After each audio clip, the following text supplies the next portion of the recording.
Hi, I'm Candace Severa. I'm doing my informative speech on archery. This is my Matthews bow. I purchased this a little over a year ago and been shooting my bow and arrow for over a year. Just to show you a couple things about a bow and arrow. First off, when you purchase a bow and arrow, you must be measured for your draw length, and that's according to your build, your facial features, and wherever you purchase your bow, they'll be able to inform you better on that. Your poundage is how strong your bow pulls. It's configured from the draw length. It's approximately 2 pounds per inch. I'm pulling approximately about a 30-pound bow. And then you have your anchor point in your sight. In order to make a consistent shot and have a repetitive pull so that you shoot an accurate shot every time, you must be sure that your anchor point and your sight are properly set. And this is according to different shapes of faces again. It'll have according to your anchor points. And then you have your arrow length. Your arrow length is based upon approximately, if you stretch your arms straight out in front of your chest, it's measured from your chest to the end of your fingertips.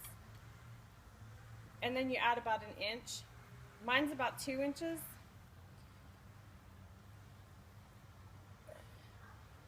And then you have your stabilizer, which is here on the bow, and that keeps the bow from shock whenever you pull it. It helps your arrows from twisting and twerking whenever you shoot.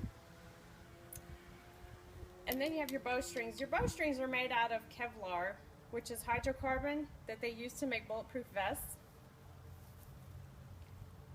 And then you have your sights.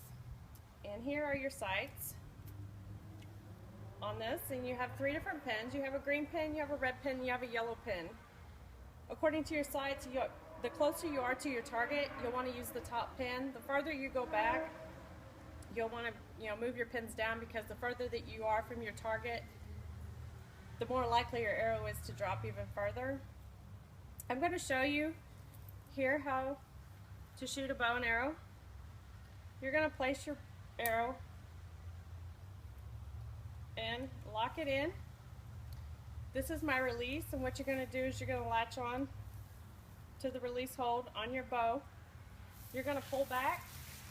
Whenever I pull back, you have a peep sight that you're going to look through, and then I've got the green that's on top on my sights, and I'm going to line up my green to my target, which is down there at the end of the yard. And you're going to pull back, you're going to line it up, and then you're going to release your shot. And that's a perfect shot. Also, just some additional information on shooting a bow and arrow. Archery's been around since man. This is an actually advanced kind of bow and arrow. Of course, I think most everybody's known the one string with the arch curve wood is what they used way back in long BC time ago. And in order to shoot a bow and arrow, you have to have a lot of strength, a lot of skill, and very good eye-hand coordination. The bow and arrow was used in the military and hunting before firearms. These days, a lot of people use firearms when they're hunting, or even in the military now we use firearms because it's a more accurate shot, it's easier to learn, it's not as hard of a skill. But I prefer not to shoot guns. I prefer to shoot my bow and arrow. I like the challenge, I like the skill. It just comes easy to me. The bow and arrow is actually an event in the Olympics, which is kind of interesting. It became an event in the Olympics in the 1900s. William Shatner from Star Trek and Joe Montana from football, when Joe Montana retired, he took up archery.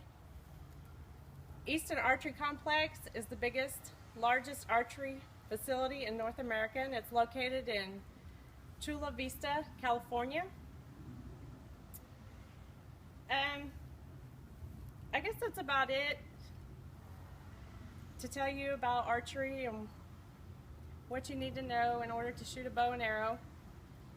Just be sure that if you do choose to use a bow and arrow and you do choose to hunt, whatever it may be, that you practice. Lots of practice makes perfect. You don't want to go out and hunt and injure an animal or something like that. You got to have lots of patience, lots of practice, and be sure to be very accurate with your shot. Thank you for your time.